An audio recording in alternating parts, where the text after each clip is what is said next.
네, 두 번째 시간에는 어떤 걸 알려드릴 거냐면, 우선 이 싱크와즈를 활용해서 언어 코딩을 한번 해보려고 해요. 대부분 한번 여쭤볼게요. 체험 과정이나 어떻게 보면 단락 코딩을 특강해서 몇 문제라도 풀어보신 분, 저희 생각 코딩에서. 네. 채팅방에 한번 써주실래요? 제가 어떤 쪽으로 포커싱을 맞춰야 될지 고민을 해보려고요. 대부분 분들은 그래도 다는 아니고, 네, 한번 들으셨고, 네. 네. 네, 들어보셨고요. 좋습니다. 네, 그러면 잘 병행해서 한번 해볼게요. 그러면 먼저 처음이시고, 그러니까 생각 코딩의 가장 큰 장점이라고 하면 어떤 게 장점이냐면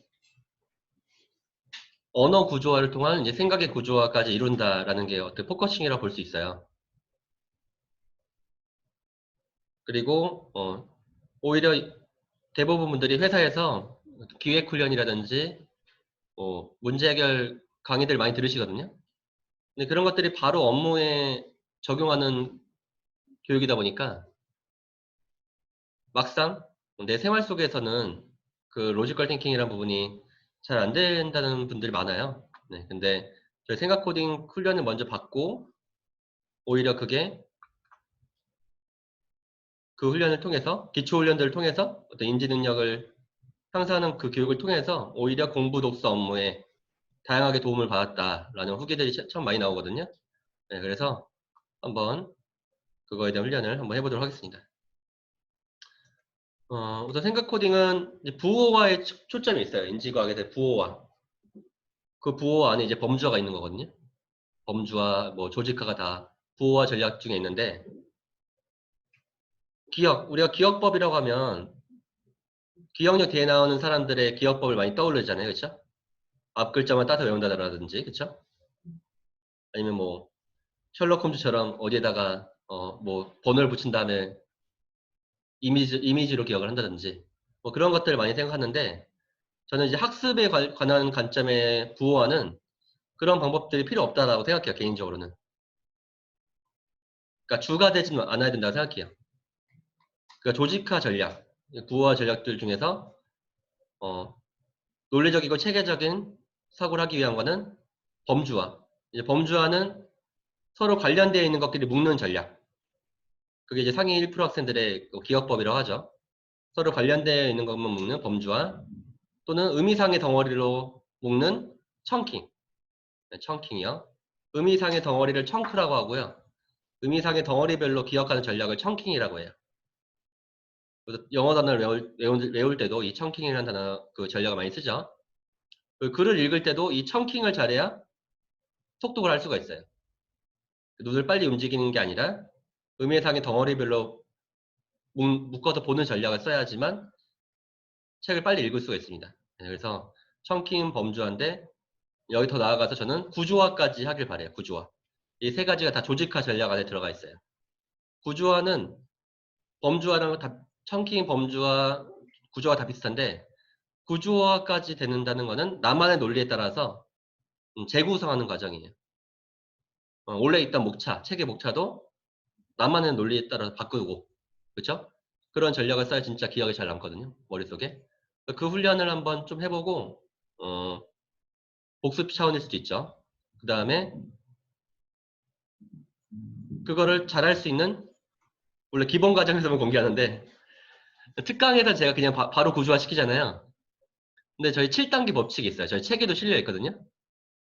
그거대로 하면 초등학교 학생들도 구조화를 해요. 그걸 오늘 여기서 한번 특별히 공개해보도록 하겠습니다. 네. 그러면 우선은 제가 그냥 문제를 드려볼 테니까 한번 구조화를 해보세요. 그리고 제가 7단계 법칙을 써서 하는 과정을 보여드려 볼게요. 알겠죠? 네. 기본까지 들었던 분들에게는 죄송하지만 네, 복습 차원으로 들어주세요. 그러면 제가 문제를 드릴게요. 기본 과정 들었던 분들에게 제가 다른 문제 드릴게요. 그러면 차라리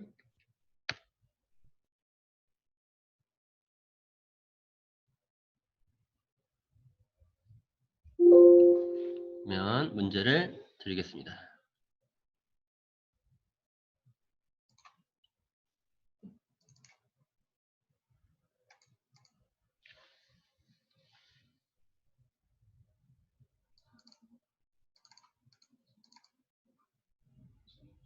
이거는 제 생각 코딩 책에도 있어요. 근데 지금 보지 마세요. 내용은 이걸 아예 실어놨어요. 책에다가 언어 코딩 부분에다가. 그러면 문제를 드리겠습니다.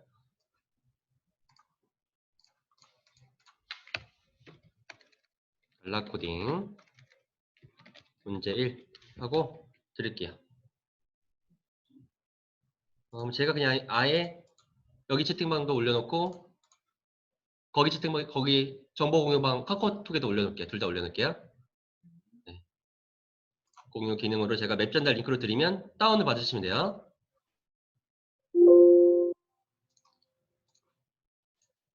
우선은 네.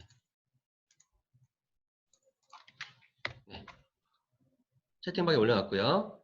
그리고 카카오톡에도 제가 지금 올려놓겠습니다.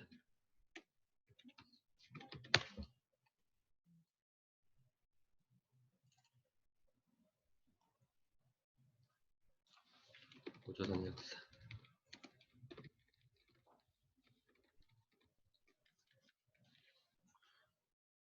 이미 하셨던 분들을 위해서 제가 다른 문제들도 올려놓을게요.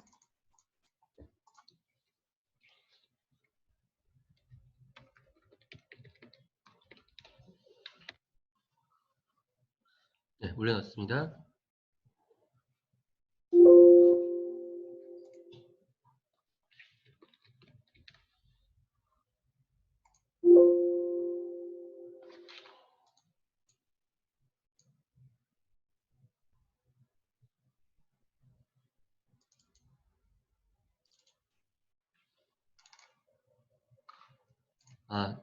이게 뭐냐면, 처음 들으시는 분들이 있을 수 있으니까, 제가, 네, 네, 설명을 해드릴게요.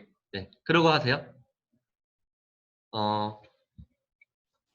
아주 간단히 소개해드리면, 저희가 생각 코딩을 단락 코딩한다는 건 이런 거예요. 그러니까 요약을 한다고 생각하세요. 요약 정리. 요약 정리를 하는데, 구조화를 시켜서 요약 정리를 한다. 라고 생각하시면 돼요. 그러니까 예를 들어서, 우리가 이런 문제가 있다. 규범은 구성원의 약속이다. 라는 문장이 있을 때 노트 필기를 시키잖아요. 그럼 대부분들이 이렇게 필기를 해요. 우리가 많은 분들이 이렇게 필기를 하거든요. 위에처럼. 근데 저희 생각 코딩 방식의 필기 방식, 요약 정리 방식은 그 내용의 범주를 뽑아서 제목을 만들어서 명사 형태로 요약을 하는 거예요. 네. 첫 번째 문장으로 요약하지 않는다. 문장을 명사화 시킨다. 문장에 있는 핵심들을 명사 형태로 만든다. 구형태로 만든다. 그럼 그거의 내용의 속성을 파악해서 제목을 만든다. 범주. 네, 범주를 만든다. 그리고 나중에는 그거의 관계를 맞춘다. 그 관계를 맞춘다는 게 논리거든요. 그 논리가 중복과 누락과 오류 없이 한다는 개념이 있어요. 그게 맥켄지 앤 컴퍼니에서 말을 하는 논리적 사고, 로지컬 띵킹이에요. 네, 조금만 소개해 드릴게요. 여기 들으세요. 네. 맥킨지에서 컨설턴트가 쓴 책이 이거거든요. 바바라 민토의 논리의 기술이라는 책이 있어요. 요즘에 새로 나온 책도 있다고 알고 있어요. 근데 이 책이 엄청 어려워요. 이거 제대로 이해하는 사람 별로 없을 거예요. 그 맥켄지 앤 컴퍼니에서의 논리의 핵심이 중복과 누락과 오류 없이 사고한다예요. 그리고 기획 책들 읽어보면 MEC라는 말로 표현해요. MEC, 미시, 네. 미시라고 해요. 이거 기획과 문제 해결, 보고서 작성해서 이 개념이 안 나오면 그 책이 잘못된 책을 할 만큼 아주 중요한 개념이에요. 네. 근데 이 책으로는 절대 선생님들이 이 개념을 잘 이해할 수가 없어요. 제가 소개해드릴 책은 출판사에 내가 돈 받아야 되는데 이 책 두 권 책이에요. 1등의 생각법이랑 별로 유명하진 않아요. 이거는 제가 올려놨어요. 요약본 올려놨어요. 로지컬 띵킹의 기술 이 두 권이거든요. 이 책이 좀 쉽게 잘 돼 있는 편이에요. 로지컬 띵킹에 대해서. 사실 로지컬 띵킹이라는 말은 원래 맥킨지에서 쓰는 말은 아니에요. 그 원래 사고 안에 논리라는 말이 들어가 있어가지고 원래 그 해외에서는 비판적 사고라는 말을 더 많이 쓰고 그냥 문제 해결 기술인 거예요. 맥킨지에서는. 일본에서 건너오면서 로지컬 띵킹이라는 말로 번역이 된 거죠. 이 두 권의 책을 읽으면 이 미시 개념을 좀 잘 이해할 수가 있어요. 로직의 개념을. 네. 그래서 조금 더 설명을 해드리면 일단 우선 하고 설명을 할게요.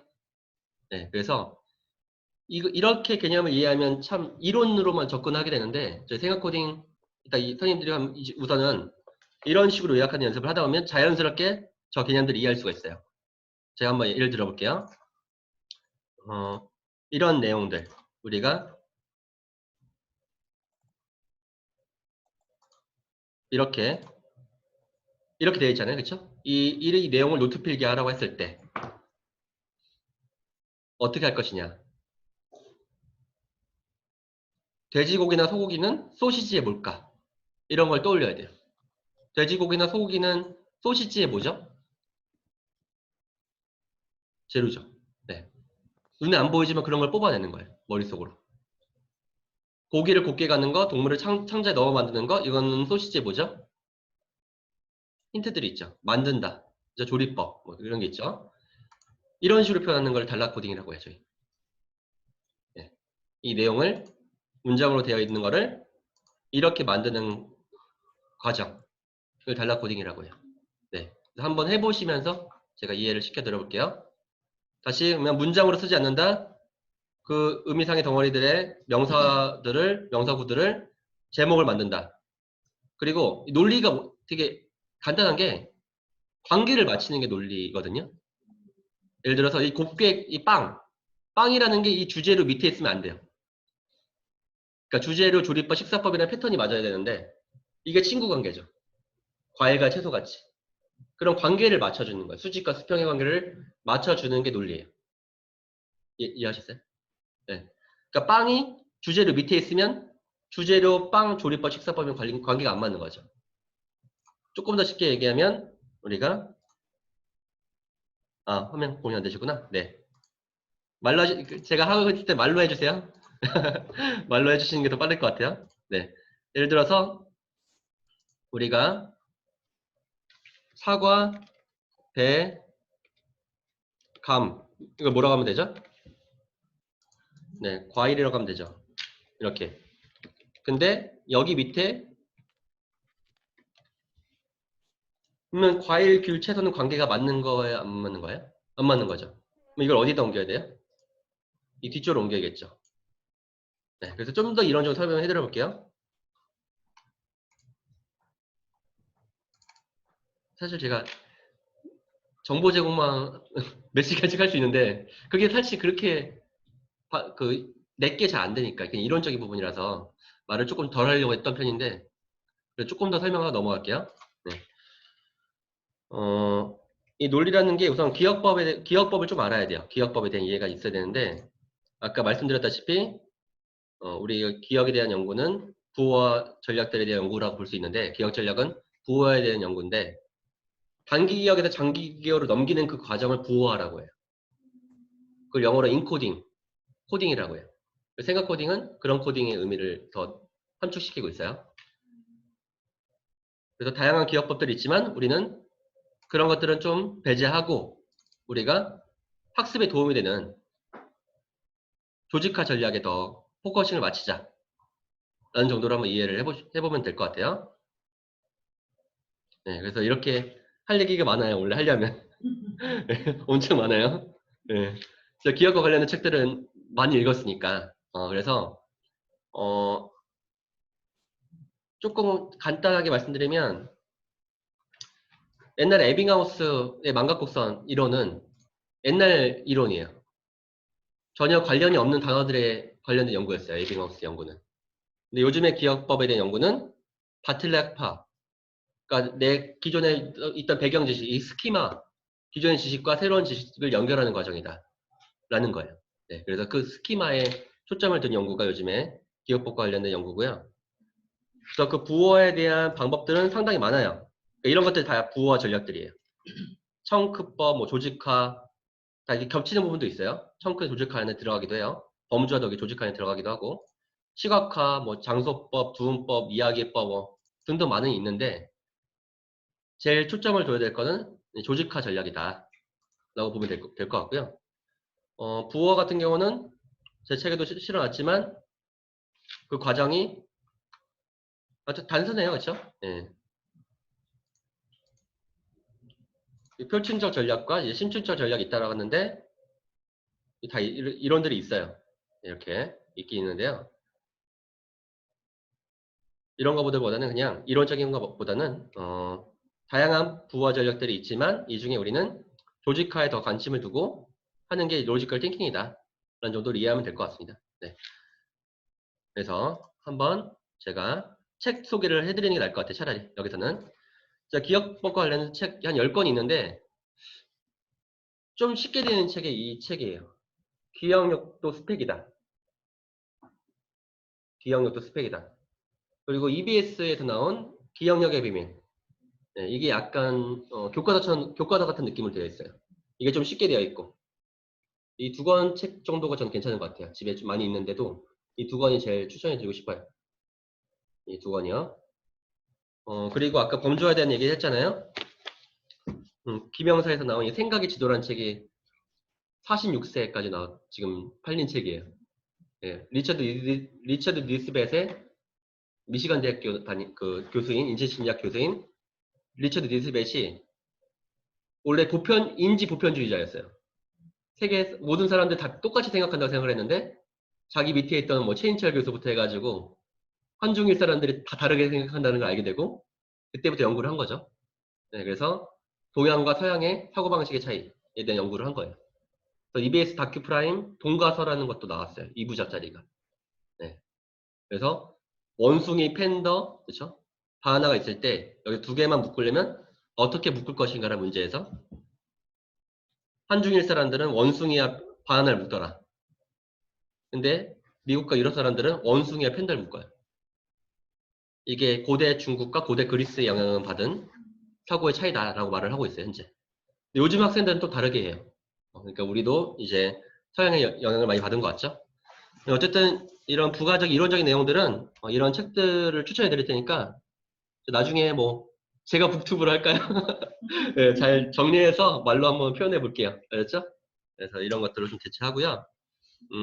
실습을 좀 해볼게요, 오늘은. 알았죠? 네, 그게 더 의미가 있을 거예요.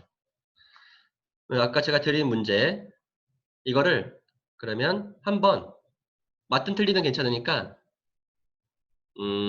한번 요약 정리를 한번 해보세요. 알았죠? 아까 그 고조선에 대한 부분. 초등학교 6학년 어떤 교과서에 있는 내용들이에요.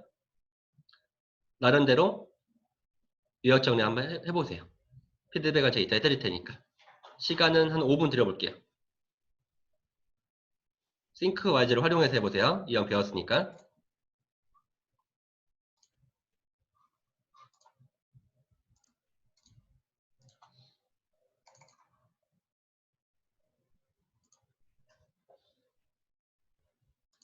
이미 하신 분은 제가 다른 문제를 드릴게요.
강사과정 이거 다른 내용이네. 잠시만요. 기본 과정 들으셨던 분은 제가 드리는 문제를 하셔도 돼요.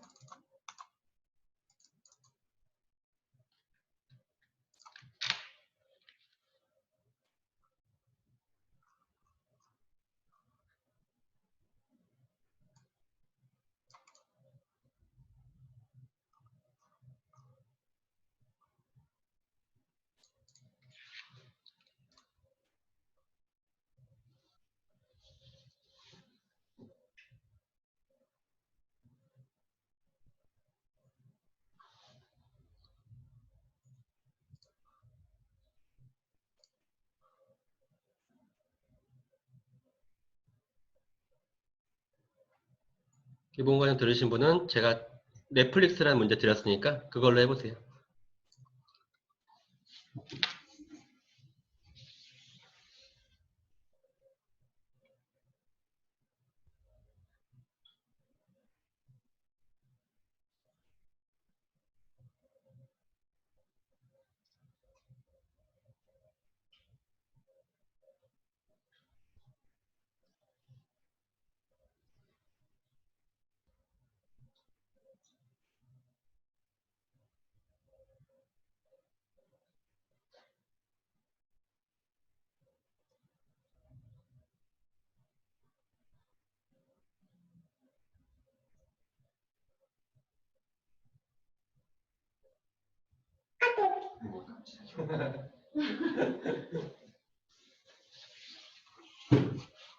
이건민 선생님은 그냥 고조선의 역사를 하셔도 될 것 같습니다.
선생님들이 책 쓰기를 하고 싶으시고 기획을 하고 싶으시고 뭐 논문을 잘 쓰고 싶으시려면 이 정도 내용들의 구조화 훈련들이 돼 있어야 돼요. 네, 이 정도는.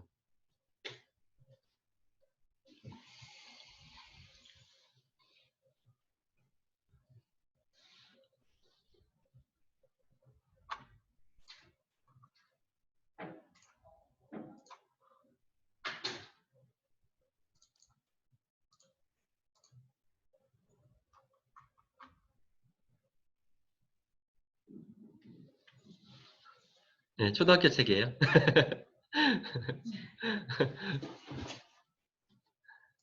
그리고 오히려 초등학교, 중학교 책이 더 잘 돼요. 왜냐하면 의외로 신문 기사들 중에 논리적이지 않은 내용들이 꽤 많거든요. 구조가 잘 안 보이는 내용들이 많이 있는데 처음 연습하실 때는 이렇게 교과서에 있는 내용들을 가지고 하는 게 연습할 땐 좋습니다.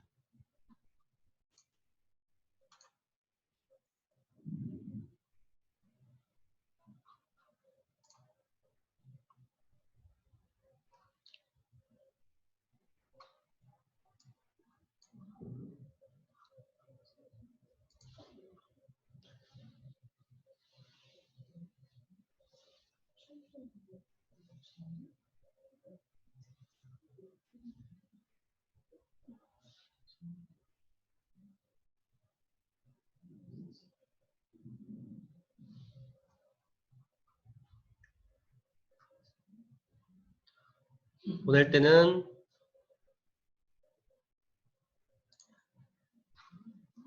맵 전달 링크를 못 보내실 것 같으면 파일로도 보낼 수 있어요. 여기 파일이라는 부분 있죠. 이거 눌러가지고 내 컴퓨터로 보낼 수도 있어요. 내 컴퓨터 있는 거 불러와서 보낼 수도 있습니다. 아니면 맵 전달 링크로 보내면 되겠죠.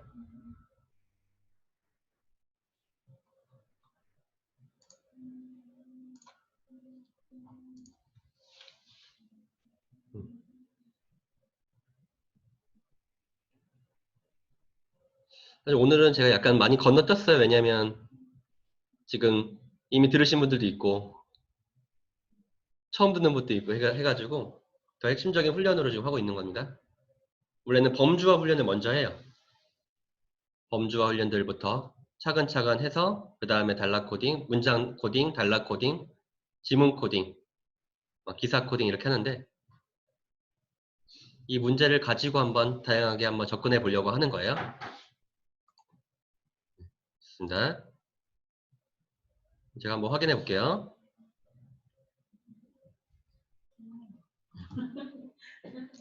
그리고 이거는 이 생각 코딩은 누구나한테 새롭거든요. 제가 지적해 드려도 상처받지 마세요. 알았죠? 오히려 선생님들이 바로 도움이 되시는 거니까요.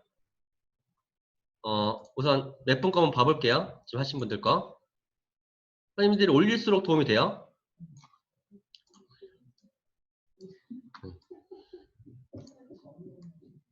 박한호 선생님은 어떤 걸 제가 피드백을 드릴 수 있냐면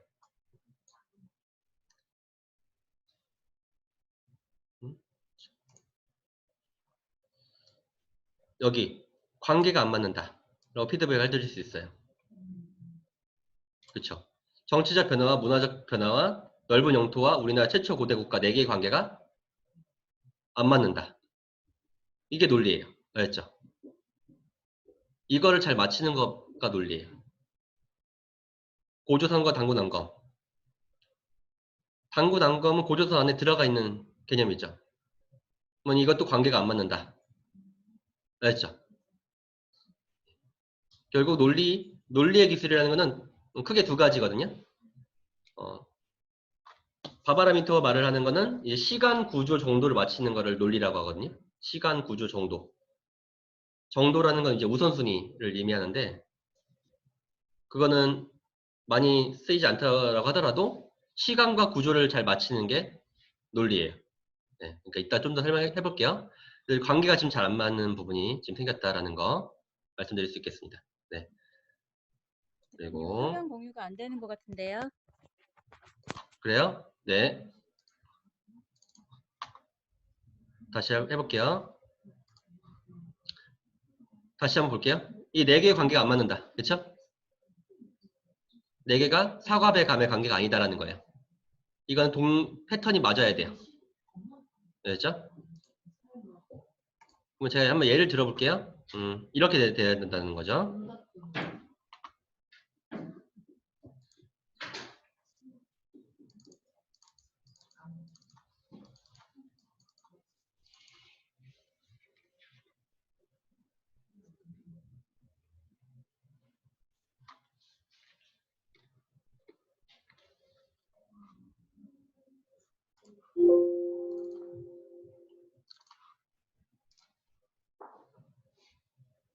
네. 한번 첫 번째 문제니까 선생님들이 아직 감을 못 잡으셨을 것 같아서 한번 제가 보여드려 볼게요. 보이시죠 하면은 네. 이거를 어떻게 만든다? 이렇게 만들었어야 돼요. 이 정도. 이렇게. 네. 그렇죠. 네. 이렇게 만들 수 있었어야 돼요. 이렇게 관계가 안 맞으면 안 되고 이런 시간적인 표현은 뭐 번호를 붙일 수도 있고 이런 식으로 뭐 연결선을 쓸 수도 있고 여기 연결이라는 부분을 통해서 할 수도 있고 그렇죠? 건국, 변화, 영토라는 관계를 맞췄죠? 그리고 구체적으로 이렇게 표현을 해줘야죠. 그렇죠? 그래야 밑에 있는 내용들이 떠올릴 수 있죠. 네, 이거를 마치는 게 우리가 현재 언어 코딩이라는 부분이에요. 단락 코딩. 이해하셨죠? 어떤 건지는. 그러면 이거를 말고 다른 문제 한번. 지금 아까 보니까 넷플릭스 하신 분들 없죠? 이미 기본권 들으신 분들도. 그 넷플릭스 문제를 가지고 한번 해볼게요. 채팅방에도 올려드렸죠? 넷플릭스를 가지고 한번 3분 정도 드릴 테니까, 아니 5분 정도 드릴 테니까 넷플릭스를 가지고 단락 코딩을 마무리해 보시면 좋을 것 같습니다.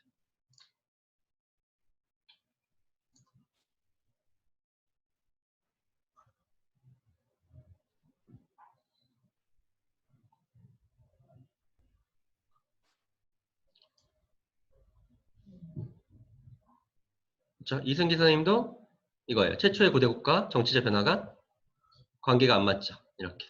네. 이런 것들을 처음에는 봐줄 수 있는 사람이 필요해요.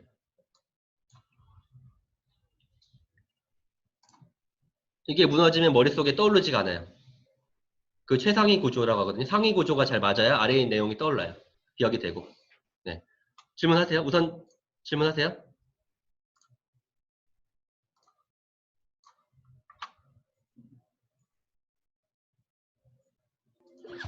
대표님, 네.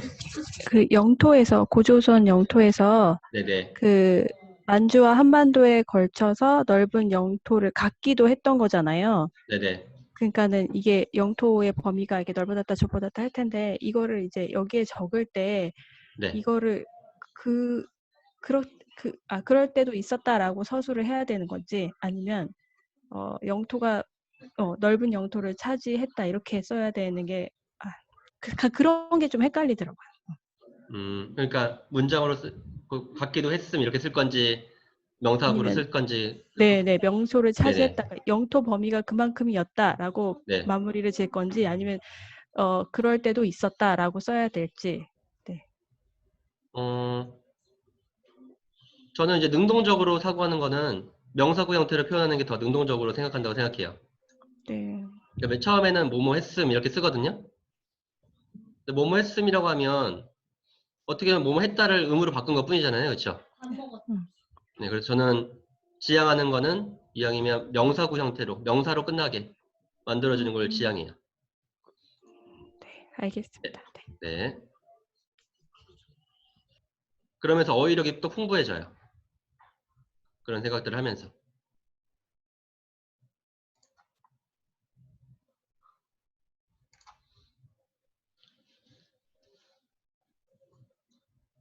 네.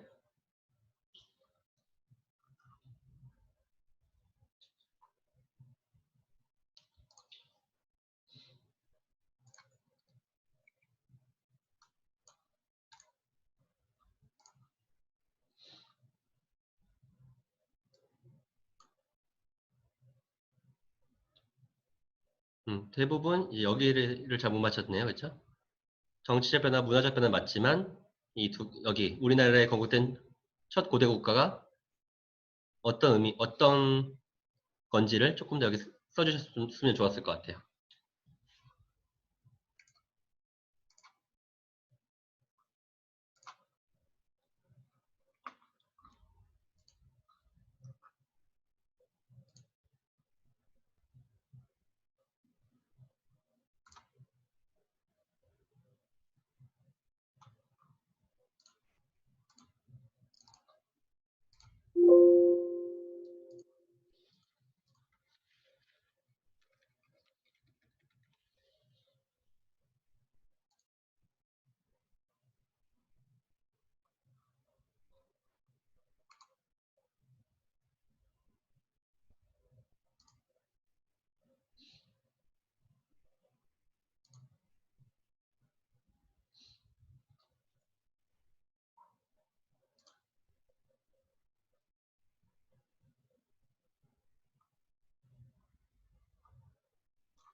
정유열 선생님은요, 저 넷플릭스에 대한 내용이 다 들어가게 한번 만들어 보세요. 구조화, 달라 코딩, 이제 언어 코딩에서 달라 코딩 연습이 제일 중요한데, 달라 코딩을 연습할 때는 거기 있는 내용들이 다 함축되게 다 들어가도록 구조를 만들어 주셔야 돼요. 네.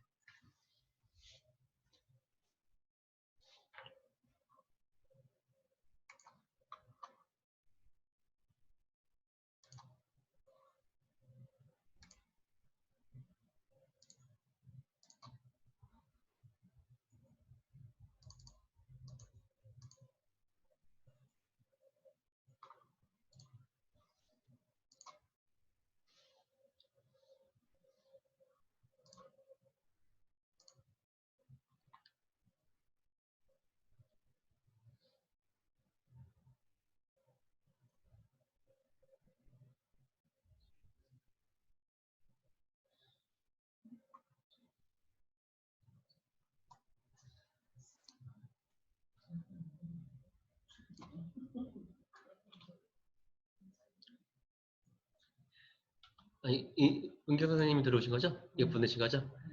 여기는 고객수, 이거와 고객수의 관계가 안 맞죠? 네. 규모 예시와 그 위에 거도 안 맞고. 그 관계를 맞춰주시면 좋을 것 같아요. 네.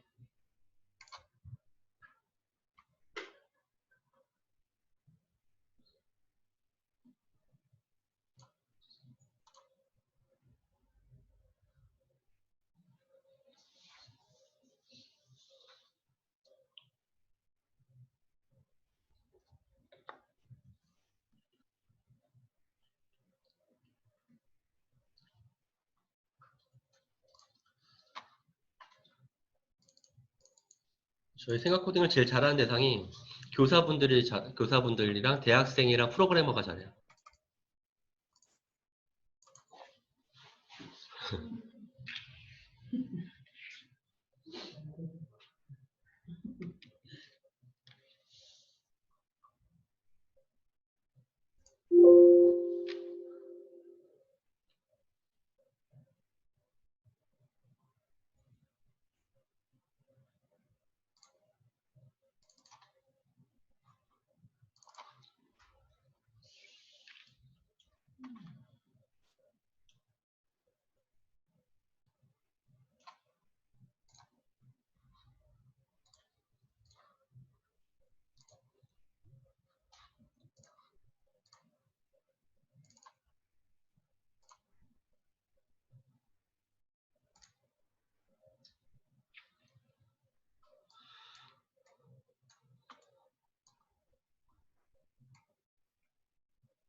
박한호 선생님은 바로 훨씬 더 나아지셨네요. 그렇죠? 근데 조금 더 넣어볼 만한 거는 최고 경영자 이름이 빠졌죠. 여기서. 그렇죠? 누락시키신 거죠. 중복과 누락과 오류가 없는 게 논리인데 최고 경영자 이름을 빼버리셨고요. 그리고 선포라고 되어 있는데 선포에 대한 이 두 가지 내용들을 제목들을 좀 만들어 주셨으면 더 좋았을 것 같고요. 그 투자 규모 물론 이 두 가지 이해는 되지만 투자 규모에서 이 두 가지 내용 이해가 될 수 있지만 이 관계로 봤을 때는 이 두 개가 조금 더 차라리 이걸 뒤에다가 붙여넣는다든지 동류관계는 아니죠. 동류관계라기보다 이걸 차라리 이 뒤에다 붙여야 될 것 같아요. 그렇죠? 네. 관계로 봤을 때는요. 그리고 이 세 개를 묶는 제목을 한번 만들어 주시면 좋을 것 같아요. 그런데 구조화라는 것 자체는 나만의 하나의 논리 제목을 만드는 거라고 저는 보거든요. 나만의 논리에 따라서 만들어야 되기 때문에 이 나만의 제목, 총 제목을 만들어 주셔야 돼요. 그걸 이제 텍스트 구조 분석에서는 구조 분석에서는 최상위 구조라고 해요. 최상위 구조, 그 상위 구조를 잘 맞춰야 밑에 있는 내용들이 저절로 기억이 나요.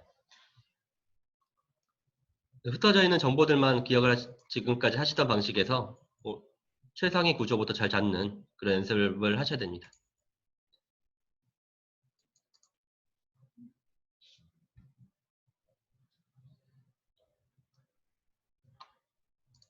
그 연습을 하다 보면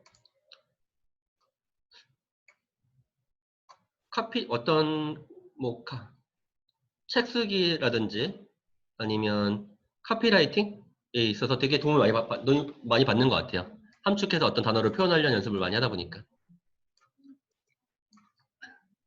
네, 한번 볼 건데요.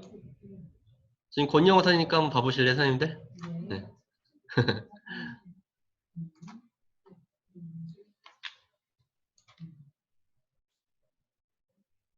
네. 그래도 뭔가 좀 다르시죠? 네. 넷플릭스 야망, 오, 멋있는데 제목. 회사 개요, 업태의 대표 해주셨고, 뭐, 정확하게는 이거를 이 뒤쪽으로 보내주시는 게 더 맞긴 맞겠죠? 그쵸? 아니면 이거 없애도 되죠, 사실. 대표라는 이름이 있으니까 없애버려도 상관없죠. 그쵸? 네. 전체적으로는 잘 하셨는데요. 그쵸?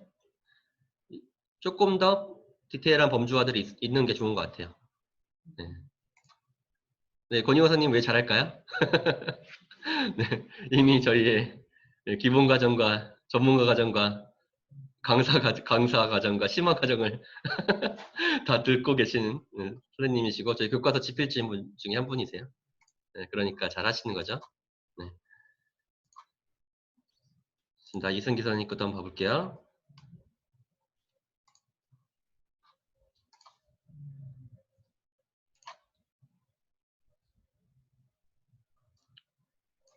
네, 그렇죠. 이것도 넷플릭스라는 제목이 너무 크죠. 그러니까 구체적으로 제목을 다는 연습을 하셔야 돼요. 그러니까 제가 다 설명 안 했는데 그, 그 맥킨지에서 말하는 게 MEC가 다가 아니에요, 사실.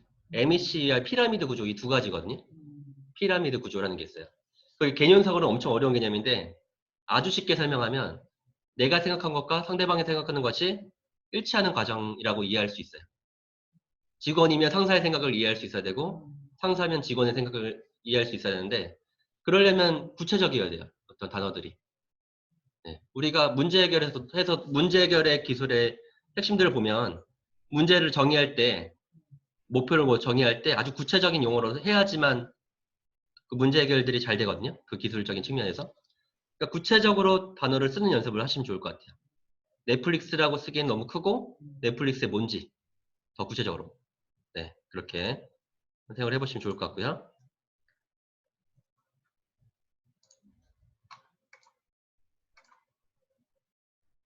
네, 김성현 선생님 것도 봐볼게요. 접근 방식은 괜찮으신 것 같아요. 그 접근 방식은 처음에는 잘 모르겠다 하면 그러니까 육하원칙으로 이렇게 생각해 보려고 하는 거는 아주 긍정적이에요. 그렇죠? 육하원칙을 생각해 보려고 하셨다는 거는 김성현 선생님이 잘 하셨지만 이제 그거를 어떻게 또 단어 형태로 바꿀 것인가를 생각을 해보셔야겠죠? 그렇죠? 왜냐면 육하원칙으로 하면 너무 그 겹치는 게 많거든요. 누가도 여러 명 누가가 나올 수도 있고 그렇죠? 시간도 여러 가지가 나올 수 있어요. 무엇도 다양한 개념을 쓸 수가 있고 네, 그렇게 되면 대표님 화면 육하 공유가 안 되는 것 같아요. 네, 다시 네. 지금 김상현 선생님 거는 육하원칙을 쓴 건 잘하셨지만 육하원칙은 약간 애매모호할 수 있어요. 이것도 다양한 게 나올 수 있기 때문에 뭐 어떻게만 하더라도 뭐 전략이 있고 뭐 방법이 있고 등등 뭐 수단이 있고 등등 쓸 수 있는 말이 많잖아요. 네, 그래서 무엇도 여러 가지가 나올 수도 있고 육하원칙으로 생각해 보시려는 건 잘했지만 더 구체적으로 써주셨으면 좋겠다 라는 정도로 한번 이야기 드려볼게요. 네, 좋습니다. 그리고 박경호 선생님 것도 한번 봐볼게요. 박경호 선생님 거는 시간이 부족해서 하셨을 것 같다. 타이핑이 아직 힘들다라는 걸로 결론이 났습니다. 그렇죠? 그래도 CEO 선포, 투자 규모, 뭐 미래 전략, 경제 전략 이런 단어들은 잘 써주신 것 같아요. 그래도 네. 작가님이셔서 그런지 아무래도 저런 단어들은 잘 쓰시고 계신 것 같고요.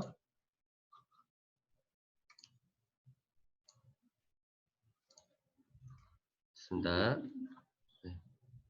됐죠? 이 정도면 되나요? 이은경 선생님 또 봐볼까요? 아직 시간 더 필요하신가요? 아니, 그거 저 올렸는데. 아, 위에 거요? 네. 근데 지금 위에 거. 아, 그러시구나. 네. 이은경 선생님 것도 한번 봐볼게요. 남들이 하신 걸 보는 게 도움이 많이 돼요. 네, 맞아요. 네, 그래서 처음에 연습할 때는 그 생각 코딩의 장점이 뭐냐면 우선은 정답은 없어요. 예시만 있을 뿐이에요. 사람들에 따라서 다 논리가 다르고 쓰는 용어들이 다 다르기 때문에요. 남들 저 사람 어떤 사람이 했다고 그게 정답은 아니니까 뭐 그런 거에 구애받지 않으셨으면 좋겠습니다. 네. 아, 이거 아까 봤던 거네, 그렇죠? 이영경 거는. 저요? 네. 아, 새로 올리셨어요?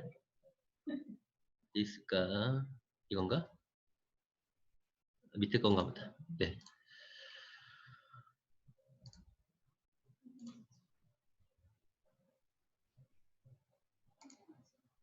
네. 회사 소개, 대표, 비즈니스 모델, 사업 성과라는 말을 써주셨고, 목표와 예산으로 쓰셨네요. 그렇죠? 네. 잘하셨습니다. 네. 이영경 선생님도 잘하셨습니다. 네. 이렇게 한번 봤고요. 이 정도 봐볼게요. 그리고 예시 답안을 좀 봐볼게요. 예시. 그냥 예시. 네. 참 웃긴 게, 보면 알 것 같은데, 하긴 하면 어려워. 이게 수학 문제 정답 보는 거랑 비슷한 느낌이에요. 그렇죠? 그러니까 예시 답안을 보여드려보면, 그러니까 이게, 오늘은 그냥 말로만 할게요. 이 7단계 법칙이 제가 진짜, 이거대로 연습을 하면, 이거를 열심히 하신 분 치고, 단락 코딩을, 구조화를 못 하시는 분이 없었어요. 초등학생들도 다 이 단계를 거치고, 원래 용어학습이라는 걸 하고요. 문장 분석이라고 해서 주어, 서술, 육하원칙을 파악한 연습을 먼저 해요. 단문 기준으로. 또 그걸 명사구 형태로 이렇게 바꿔주고, 그 다음에 그거의 제목들을 만들어주고, 그 다음에 그걸 가지고 구조화를 하는 작업이에요. 그러니까 이게 지금은 종합적인 머리를 쓰는 거를 다 잘라서 만들어 놓은 게 7단계 법칙이거든요. 최소한 이 정도로 해줬으면 좋았겠다라고 제가 생각을 했던 거예요. 이 정도. 네. 넷플릭스의 비전, 이렇게. 네. 그렇죠. 선언, 뭐 투자 계획. 뭐 더 좋은 게 있을 수도 있죠. 근데 이 정도만 해도 괜찮지 않을까. 그렇죠? 네, 그냥 육하원칙에나 뭐 선언의 시점, 뭐 내용, 목표 이렇게 써주면 좋았겠죠. 네. 그래서 그리고 어떤 게 필요하냐 나중에는 오늘은 사실 구조화하는 훈련만 했지만 한 문장으로 요약하는 연습. 그리고 이 구조도만 가지고 글로 쓰는 연습까지 해요. 거기까지 이게 7단계라고 저는 봐요. 네, 그래서 지금 이 생각 코딩은 저런 훈련들을 통해서 안 되는 사람은 없다라는 결론 정도 나왔어요, 현재. 네.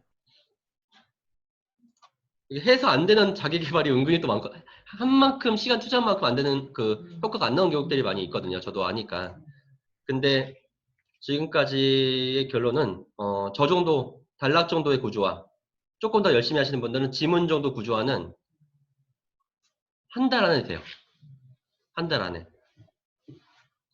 그러니까 저 단락 코딩 훈련을 일주일에 한 2-3개 정도만 하잖아요. 그리고 기본 과정 들으시는 분들은 어떤 훈련을 하냐면 빈 내용을 가지고, 그러니까 지금은 그냥 머릿속으로 잘 하는 건데 저 장면을 7단계 과정을 말로 설명하는 거예요. 강사처럼. 뭐, 안녕하세요. 저 기본 과정 누구입니다. 오늘 7단계 법칙을 해보겠습니다 하고 저 프로세스대로 말로 하면서 하잖아요. 그러면 그분들이 제일 빨리 늘어요. 네. 메타인지가 발동되는 거죠. 메타인지를 향상시켜주는 전략 중에 하나가 말로 하는 공부법. 두 번째 요약 정리라고 하죠. 세 번째 셀프 테스트. 그 세 가지를 다 쓰는 거예요. 지금 이 생각 코딩, 단락 코딩 훈련이. 특히 말로 하는 훈련은 더 그렇죠. 네. 그리고 어떤 것까지 제가 욕을 하냐? 이렇게 물어봐요. 갑자기 학생들이라고 하면 제가. 네. 이승기 선생님, 네, 잠깐 마이크 켜주실래요? 들리세요? 네. 네. 네네, 잘 들립니다. 저 내용에 대해서 한번 말로 해보세요. 네, 방금 단락 코딩 하신 거. 넷플릭스. 네. 넷플릭스 회사는 눈 감고. 스트리밍 서비스 업체고 네. CEO는 네. 아, 그리고 예. 아유, 그쵸? 예, 예. 네. 제가 이제 기억력들 책을 읽어보면 기억력의 전제가 있어요. 뭔지 아세요? 기억은 기억하려고 해야 된다. 그러니까 기억력의 전제. 네. 그래서 선생님들이 이제 요 다양한 디지털 도구들이 많이 있다고 거기에만 의존하시면 또 안 돼요. 그러니까 하면서 항상 내가 의식적으로 내 머릿속으로 집어넣으려는 그 의도적인 의식적인 훈련이 필요해요. 네, 그렇게 할수록 점점 나의 워킹 메모리 역량이 커지는 거죠. 네, 그래서 참 제가 갑자기 시켜서 죄송하고 네, 근데 이런 의도적인 훈련들이 앞으로 우리가 필요하다. 근데 진짜 제가 가르친 학생들 어떤 정도로 하냐면요. 영상을 바로 구조화하고 영상을 유튜브에 있는 영상 보면서 구조화를 바로 해요. 거기서. 그 다음에 안 보고 바로 말로 해요. 8, 90%를. 네, 그리고 제가 어떤 경우도 있냐면 인천교육청에서 교장, 교권선생님들 다 부르고 몇백 명 있는 자리였거든요. 제가 1시간짜리 강연을 했어요. 근데 그 아침에 제가 한 몇 년 가르친 학생한테 규환아, 장학생이 아들인데 규환아, 선생님이 말로 하는 거 너가 한번 이따 발표해 볼래? 근데 그걸 해요. 학생들이. 제가 강의하는 1시간 내용을 구조화시키고 그 사람들 교장, 교권선생님들 앞에 나와가지고 바로 브리핑을 해요. 그러니까 그 정도의 역량을 가질 수가 있어요. 그래서 저는 선생님들이 이제 이 단락 코딩 훈련을 꾸준히 하시고 어떤 것들을 하셨으면 좋겠냐면 이런 훈련을 했으면 좋겠어요. 나중에는 여기까지 가야 된다. 그러니까 문장 코딩, 단락 코딩, 단락 코딩 7단계 법칙. 저 책에 있거든요. 언어 코딩이라는 부분에 있어요. 아까 그 고조선 했던 거 있잖아요. 7단계 과정을 제가 실어놨어요. 네, 그렇게 그걸 따라가 보시고 우선은 교과서에 있는 거가 좋아요. 아니면 교과서 재미없을 것 같다 하면 내가 관심 있는 분야의 책에 있는 한 단락. 좀 단락을 잘 고르셔야 돼요. 왜냐면 주어가 빠진 게 되게 많아요. 시중에 있는 내용들 중에서. 그래서 이왕이면 차라리 전공 도서를 하든지 괜찮은 글들을 가지고 하든지 하시면 좋겠고요. 그 단락 코딩 훈련들이 좀 되면 이제 지문 코딩을 하겠죠. 신문 기사든 뭐 수능 지문이든 아니면 책의 한 뭐 챕터라든지 그런 것들을 훈련을 하고 나중에는 여기까지 가셔야 돼요. 여기 김윤정 대표님 계신데 요즘에 되게 진짜 너무 기쁜 게 제가 원하는 정도가 이제 성인들도 나오고 있어요. 이게 뭐냐면요.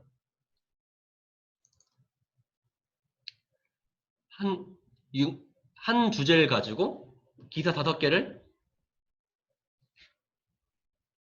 합쳐서 표현하는 거예요. 보여드릴게요.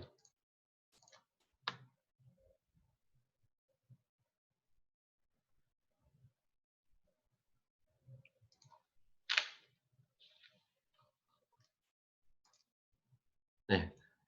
지금 여기 방에 계신 김윤중 대표님이 6개의 기사를 가지고 이렇게 만들어냈어요.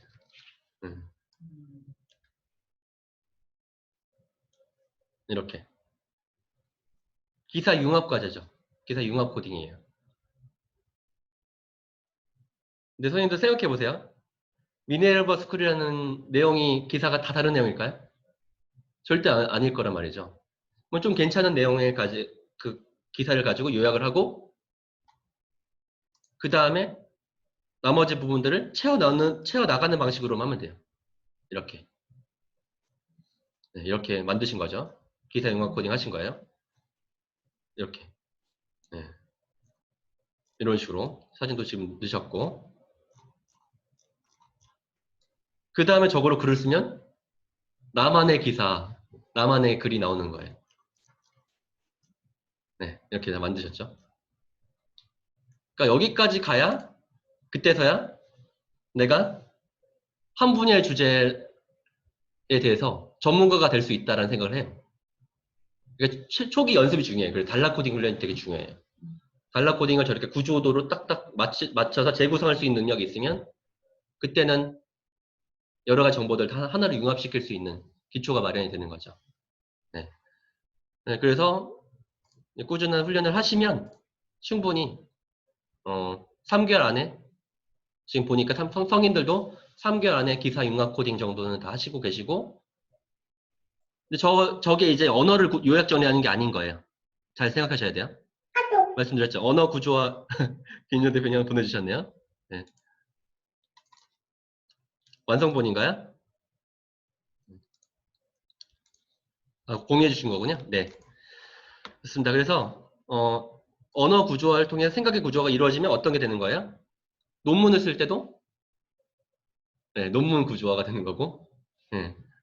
지금 사업 기획, 출판 기획, 네, 마케팅 기획이 다 되는 거예요. 네, 저걸 하다 보면 신기한 게 진짜 되게 논리와 체계가 생겨요, 머릿속에서. 그러니까 그냥 내가 책 요약하는 언어 코딩을 했는데 그냥 기획을 하고 있는 거야. 기획이라는 게 솔직히 6하원칙 잘 맞히는 거잖아요. 아주 쉽게 봐서. 어떤 그거에 목표를 설정하고 그 배경과 목표를 설정한 다음에 전략을 짜는 거잖아요. 그렇죠? 네, 그래서 저렇게 수직과 수평의 관계를 잘 맞추는 게 논리의 기술의 이제 핵심이다 라는 걸 좀 말씀드릴 수 있을 것 같습니다. 네, 그래서 한번 약간 이런 조금만 더 설명을 해보면 논리에 대해서 조금만 더 설명해 드려 볼게요.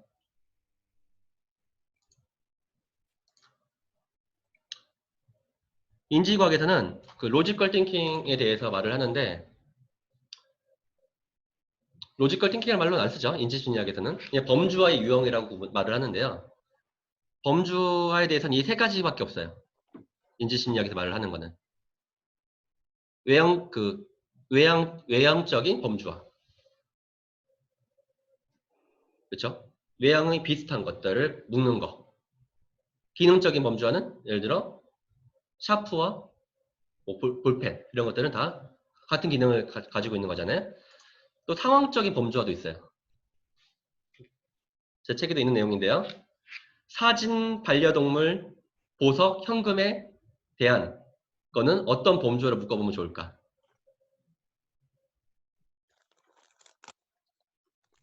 뭘까요? 제 책 읽으신 분은 말해야 되는 거 아니에요? 네. 네. 집에 불이 났을 때 가지고 나와야 될 물건들이라고 그 인지심리학 책들이 나온 얘기예요.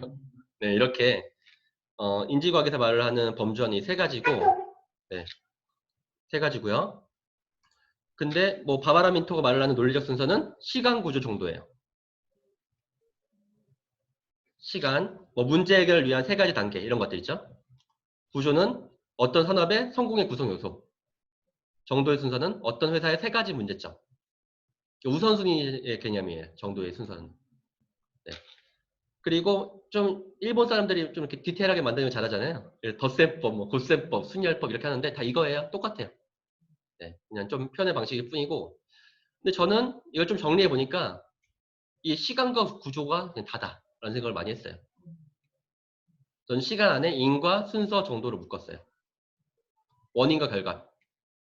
이런 거 있죠. 예를 들어 진표는 정장을 사러 백화점에 갔다. 이거를 진표의 백화점 이유, 방문 이유, 정장 구매. 이런 식으로 표현을 할 수가 있어요. 그리고 순서라면 뭐 이렇게 모양을 이 도형을 이렇게 순서도 이걸로 해도 되는 거고, 그렇죠? 이런 모양으로 바꿔도 되고 연결선을 가지고 할 수도 있죠. 아니면 번호를 1, 2, 3을 붙일 수도 있고. 그러니까 표현 방식을 제가 좀 알려드리는 거예요. 결국 시간과 구조만 생각을 하자는 거죠. 정도는 우선순위인데 별로 사용하진 않아요. 근데 경영하시는 분들은 좀 사용할 것 같아요. 구조는 이런 거죠. 새 안에 참새와 오리가 있고 과일 안에 사과배 감이 있고 서울 안에 강북구와 뭐 강남구 같은 게 있듯이 대부분 구조일 거예요. 선생님들이 쓰시는 거는. 책 쓰기는 나중에 책 쓰기에서 목차 잡는 거가 대부분을 차지하는 거 아시죠? 책 쓰기 강의에서. 시간과 구조만 잘 짜면 책 쓰기 목차를 짤 수가 있어요. 예를 들어 뭐 생각 코딩이라고 봤을 때 뭐 생각 코딩 기초, 그렇죠? 뭐 기본, 응용 이런 게 있을 거 아니에요. 아니면 뭐 시작, 중간, 끝이 있듯이 그렇게 시간을 잡고 그 안에 생각 코딩의 기초를 익히기 위해서는 어떤 요소들이 필요한지 그건 구조잖아요, 그렇죠? 그러니까 시간과 구조만 잘 잡아도 어떤 출판 기획을 했는데도 큰 도움이 되실 수 있다라는 거. 네, 그래서 이런 정도로 생각하시면 생각이 단순해지실 거예요. 네, 그래서 저는 로지컬 띵킹을 꼭 그렇게 어렵게 배울 필요가 없다라는 생각을 많이 하고요. 그리고 그 훈련의 도구로서 이 언어를 가지고 하는 게 더 쉬워요. 아니면 내가 아직 언어로 하기가 어렵다. 그럼 단어를 가지고 하세요. 단어. 지금 핸드폰에 있는 핸드폰 어플들부터 범주화가 안 됐으면 무조건 하시고요. 핸드폰 어플이 막 5단계, 6단계로 되어 있으신 분들은 반성하시고, 네, 범주화를 해보시고요. 여기 그 가장이신 분들은 재활용 분리수거부터 어떻게 잘해야 될지 그런 범주화를 짜보시고, 아니면 가계부, 뭐 고정비용과 변동비용을 구분해가지고 그런 것들 짜는 것도 생활 속의 범주화예요. 바탕화면이 지금 끝까지 차 있으신 분들 있죠? 바탕화면 여기 꽉 차 있으신 분들은 바탕화면에 대한 범주화부터 해보시고, 그때 그냥 범주화하면 안 되겠죠? 중복과 누락과 오류가 없이 중복을 하더라도 내가 알아야 돼요. 그런 건 의미 있는 중복이라고 하죠. 그런 것들을 생각하시면서 범주화 훈련을 해보시고, 이제 그런 것들을 이제 단락 코딩을 통해서 나의 학습에도 좀 도움이 되도록 한번 만들어 보시는 연습을 하시다 보면 어느 순간 내가 출판 기획과 사업 기획을, 강의 기획을 한다라는 거 아실 수가 있어요. 네, 그래서 강의 같은 경우에도 제가 같이 이제 강의 기획을 같이 해드리고 있는 분들이 있거든요. 근데 이게 디자인, 랜딩 페이지 랜딩 페이지 같은 거, 그러니까 강의 홍보 페이지 같은 게 디자인이 중요한 게 아니라 그 안에 있는 내용 구성을 어떤 흐름으로 할 건지가 더 중요해요.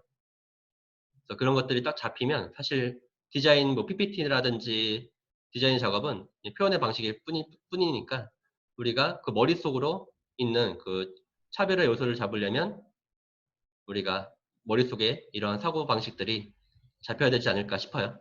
네. 네, 그래서 오늘 좀 많은 것들 준비해가지고 어떤 것들만 취합해서 말씀드릴까 좀 고민을 많이 했는데 오늘 정리해보자면 우선 싱크와이즈 사용법을 배웠죠? 그래서 기억의 범주와 기억 외부화를 위해서 이 도구를 사용하자. 그 중에 하나가 이제 싱크와이즈라는 도구다. 기본 기능 사용법들을 다 배웠습니다. 또 이걸 가지고 오늘 생각 코딩 훈련을 좀 해본 건데요. 이 하나의 단락을 요약한다는 그 구조화한다라는 거는 그냥 요약 정리를 하는 개념이 아니라 수직과 수평의 관계를 맞추는 과정을 통해서 우리가 논리적인 사고도 자연스럽게 가질 수 있도록 하는 그런 훈련의 방식이다 라고 아시면 될 것 같고요. 그리고 제가 장담하는데 이거는 정직해요. 진짜 정직해요. 네. 저도 많은 자기 개발 해봤지만 이것만큼 정직한 게 있을까? 태양 코딩만큼? 진짜 그런 생각 많이 하고 혹시 더 다른 방법들이 있으면 저한테 말씀을 해주세요. 제가 15년 연구한 결과 이거만큼 빠르게 성장하는 거는 못 봤거든요, 아직은. 그래서 이 능력이 있으면 공부, 독서, 기획력까지는 지금보다는 5배에서 10배는 올라가실 거라는 거. 그 기간은 한 달에서 3개월 이상 정도만 돼도 충분히 나아지실 거고요. 한 만큼 늡니다. 네, 그래서 그런 부분들 좀 말씀드릴 수 있을 것 같아요. 네. 네, 그래서 기억은 기억도 하려고 해야 된다라는 거. 그래서 이렇게 구조화를 하면서 내 머리와 이 과정이 따로 놀려가지 마시고 이 내용들이 내 머릿속에 들어갈 수 있도록 의식적인 훈련도 하셔야 된다. 그러다 보면 선생님들의 그 미엘린이 두꺼워져서 그 한 분야의 재능도 갖게 되실 거예요. 네. 이 정도 내용으로 한번 구성을 해봤고요.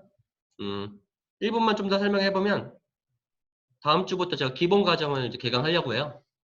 그래서 기본 과정은 이제 한 달 정도 주일에 수요일 저녁마다 할 예정이고 4회 정도로 해서 단락 구조화 정도는 쉽게 하실 수 있도록 목표를 잡고 있고요.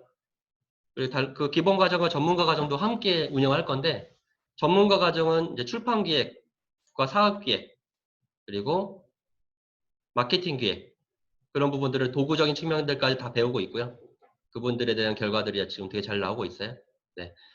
그래서 그런 부분들도 따로 제가 그 메일로 공유를 해드릴 거예요. 네, 알겠습니다. 그러면 이 정도 내용을 해봤고요. 지금 다 채팅방에 계시죠? 저희 생각코딩 정보 공유방 채팅방에 계시죠? 거기에 오늘 강의에 대한 후기를 좀 써주세요. 이왕이면 범주화해서 써주세요. 네. 그러니까 배움 느낌 계획이라는 패턴으로 제가 알려드리는데 이 말을 쓰실 필요는 없어요. 그냥 자연스럽게 이어서 쓰시면 돼요.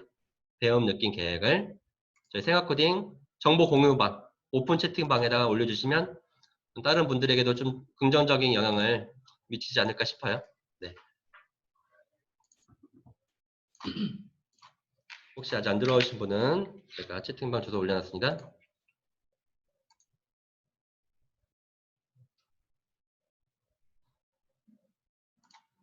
적으시면서 저한테 궁금한 거 있으면 물어보셔도 돼요.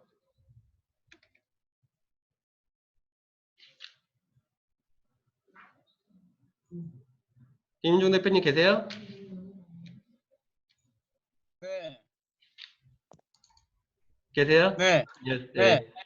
네, 갑자기 김인중 대표님이 그래도 선배로서 스테어 코딩을 통해서 어떤 점이 권해되셨는지 간단하게만 한번 말씀해 줄 수 있어요? 정리가 됐죠. 어떤 점에서요? 복잡하던 생각이 일단 정리가 되고, 새로, 그러니까 제가 기타 레슨을 하고 있는데 그 커리큘럼 과정을 그 사람들이 요구하는 기준에 맞춰서 새로 이제 커리큘럼을 만들었어야 됐거든요. 근데 그게 막 한 1년, 6개월에서 1년 동안 계속 위적거리다가 생각 코딩 기본 과정 하면서 그게 정리가 되기 시작했어요. 기본 과정 끝나고 나서 정리가 거의 다 됐고, 그리고 이제 전문가 과정 들어오면서 그게 좀 더 세분화돼서 잘 되고 있고, 그리고 이제 또 기타 등등의 그 마케팅이라든지 뭐 책 쓰기도 그렇고 그 기사 코딩 한 거가 정말 대박이었어요. 네, 기사 코딩 그거 6개, 7개인가 잡아가지고 했는데 세상에 제가 원래 글이 안 읽어지는 사람이었고 글을 못 쓰는 사람이거든요. 근데 그러니까 그 단락 코딩 기본 과정 하면서 그 글이 읽어지기 시작한 거예요. 어, 가장 간단하게 한 거가 제가 지금 뭐 홈페이지 계약을 하면서 그걸 하면서 이제 그 뭐지 저작권 협회랑 그 계약서를 썼어야 되는데 그 약관 읽는 게 법조문 그 도저히 이해가 안 갔거든. 옛날에는 몇 번 읽어도 반도 못 읽고 나서는 머리가 복잡해서 못 읽었는데 그 기본 과정 하고 나서 그게 다 읽어지고 그거 가지고 코딩 해가지고 담당자하고 얘기해가지고 질문하는데 너무 쉽게 스트레스 하나도 없이 예, 이제 싱크와이즈로 딱 코딩해서 싱크와이즈 화면 공유하면서 하니까 너무 쉽게 그렇게 일이 됐었고 그리고 나서는 이제 그 뭐 저거 뭐지 기사 코딩 하면서 그 정보들을 쫙 취합하는 거가 되더라고요. 시간은 조금 걸리긴 했는데 그거를 정보를 취합을 하고 구조화를 싹 시키고 나니까 그 미네르바 스쿨에 대한 개요가 머릿속에 싹 들어와 있는 거예요. 그러니까 정확하게 단어라든지 거기서 쓰는 뭐 이런 용어들은 좀 봐야 되지만 그 내용이 전부 다 이렇게 머릿속에 싹 들어와 있어요. 그래가지고 그걸 가지고 구조화된 걸 가지고 다시 글을 쓰라고 해서 글을 쓰는데 그 글이 막 그냥 막 술술술술술 나오는 거예요. 그러니까 그게 뭐 잘 쓰고 못 쓰고가 아니라 내용이 좋고 뭐가 아니라 저는 옛날에 그걸 못했단 말이에요. 아예 안 됐거든요. 근데 이제 그런 이제 정리를 하고 하니까 글이 그냥 버럭 나오는데 순식간에 A4 한 2장 분량이 쑥 나오는 거예요. 예, 막히면 위에 가서 구조화된 거 보고 다시 와서 쓰고 이렇게 하니까. 그래서 쓴 걸 다시 쭉 읽어 보니까 기자들이 쓴 거나 내가 쓴 거나 제 기준으로 어떻게 제 기준으로 전문가들이 보면 완전 좀 차이가 나겠지만 제 기준으로 별반 차이가 없구나 하는 이제 그런 뭐랬죠. 그래 하면서도 그렇게 쓰면서도 되게 신기했어요. 진짜 신기했어요. 예. 이게 생각 코딩의 힘이다. 그리고 제가 항상 얘기하는 게 주변 사람들한테 다 필요 없고 일단 생각 코딩부터 해라. 예. 뭐 책 쓰기 가서 다 필요 없고 일단 생각 코딩하고 그리고 뭐 생각 코딩 안 된다 일단 기본 과정 그 7단계부터 무조건 연습해라 이렇게 얘기를 하거든요. 저도 7단계 그걸 많이 풀면서 이게 실력이 팍팍 늘었단 말이에요. 그래서 좀 막 복잡하고 이렇게 하시는 분들 뭐 다들 저보다 다 능력이 뛰어나시고 워낙 많은 경험도 있으시지만 이제 생각 코딩이 이제 기본이 딱 잡히고 나면 기본 과정만 제대로 딱 하고 나면 아마 안 되던 막혔던 부분들이 거의 다 풀리지 않을까 그렇게 생각이 됩니다. 네, 이상입니다. 감사합니다. 갑자기 시키는 대로 아주 슬슬 말씀해 주셨는데요. 네. 제가 인지과학 기반의 글쓰기 책들을 좀 많이 읽었었어요. 근데 린다 플라워라는 인지심리학자가 있거든요. 글쓰기의 문제 해결 전략이라는 책을 꼭 읽어보세요, 선생님들. 물론 어렵습니다, 책이. 네, 근데 인지과학 기반의 글쓰기는 문장을 잘 쓰는 게 아니에요. 시중에 있는 책들은 다 문장론들이 많은데 인지과학 기반의 글쓰기의 1단계부터 9단계 중에 거의 5, 6단계가 글을 설계하는 과정이에요. 그러니까 지금처럼 이 글의 구조도를 딱 만들잖아요. 그러면 글은 아주 자유자재로 나올 수밖에 없어요. 네. 그래서 임종 대표님의 그 경험이 인지적 글쓰기의 과정을 지금 훈련하신 거라고 보고요. 저도 책 쓰기 할 때 그리고 논문 쓸 때 항상 이런 식으로 했어요. 근데 이게 느려 보이잖아요. 막상 글로 안 나와서 답답해 보이지 몰라도 이게 딱 구조도가 딱 잡히면 글은 아주 금방 써요. 네, 그러니까 바로 글로 쓰려고 하지 말고 항상 구조를 잡고 글을 쓰는 연습을 하시면 더 멋진 책이 나오고 더 멋진 글이 나오고 그렇죠? 더 멋진 강의가 나올 겁니다. 네, 그렇습니다. 그래서 오늘 좀 특강에서는 말씀 못 드렸던 조금 더 딥한 부분을 말씀드렸는데요.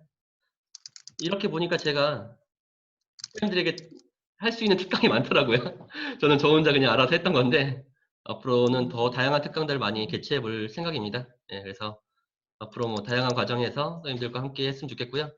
언제든지 저한테 상담 주시면 제가 조금 더 도움을 드릴 수 있는 부분이 있다면 조언을 드리도록 하겠습니다. 네, 그럼 오늘 강의 여기서 마치도록 하겠습니다. 네, 모두 감사합니다. 고생하셨습니다. 감사합니다. 감사합니다. 감사합니다.